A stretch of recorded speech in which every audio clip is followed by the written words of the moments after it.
एक छोटे से गांव में एक गरीब किसान रहता था। उसके पास सिर्फ एक छोटी सी जमीन थी जिसमें वो बहुत मेहनत करता था।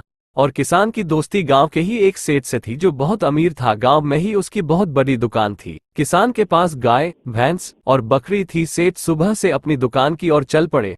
सेठ अपने ग्राहक को दुकान के सामान के बारे में समझा रहे हैं। उधर किसान अपनी गाय, भैंस और बकरी को अपने खेत में चराने ले गया। चराते चराते किसान को शाम होने लगी। तभी किसान अपने जानवरों को घर की तरफ ला रहा था।